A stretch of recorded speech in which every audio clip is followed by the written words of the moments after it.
کہ نہیں؟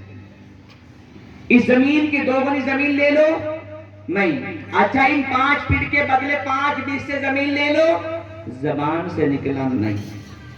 معلوم یہ ہوا بغیر اللہ کی مرضی کے نہ آپ دو گے نہ میں دوں گا۔ ہم نے پتہ نہیں کتنے مالداروں کو دیکھ لیا جو رہ گئے اور بیچارے غریب اوپر چلے گئے، کامیاب ہو گئے۔ تو ماشاءاللہ میں ضد نہیں کروں گا، ضرور یہ بات کہوں گا میرے بھائی رئیس صاحب کا جو دوبارہ نام آیا ہے، خدا کی قسم اللہ ہی کے رکھے گا نہیں، واپس فرمائے گا۔ اللہ کسی کا پیسہ نہیں رکھتا، صرف دیکھتا ہے دلوں کو، دیکھتا ہے۔ ایک مسجد بن رہی تھی، ایک اکیلا سیٹ بنوا رہا تھا، اکیلا، کوئی بیچ میں نہیں۔ اتفاق سے مستری جو کام کر رہا تھا اوپر، اس کی کرنی گر گئی۔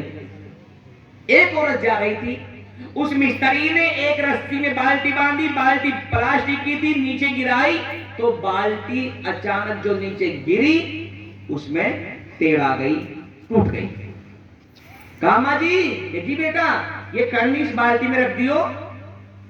بالٹی دیکھی ٹوٹ گئی۔ کہا بھائی مسجد میں کام ہو رہا ہے اور بالٹی ٹوٹی ہوئی۔ سامنے دکان تھی، اس عورت نے بالٹی نہیں خریدی اور اس رسی میں باندھی اور اس پرانی بالٹی کی طرف ماری اور اس میں کرنی تھی اوپر چلے گئی۔ تو جانے کے بعد کام شروع ہو گیا۔ رات کو جو سیٹھ مسجد بنوا رہا تھا، اللہ نے خواب میں دکھایا اللہ اس کا جنت محل بنوا رہا ہے، مگر اس محل کے برابر میں ایک اور محل بن رہا ہے، اس پہ کسی عورت کا نام لکھا ہوا ہے، وہ بھی ایسا ہی بنا ہوا ہے۔ صبح کو سیٹھ آیا، کہا بھائی وہ مسجد بن رہی تھی ہماری، کسی اور کا پیسہ تو استعمال نہیں کیا؟ کہ نہیں کچھ کیا ہوگا، گڑبڑ ہو گئی کچھ۔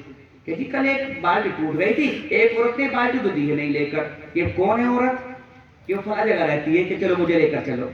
اب یہ سیٹھ اس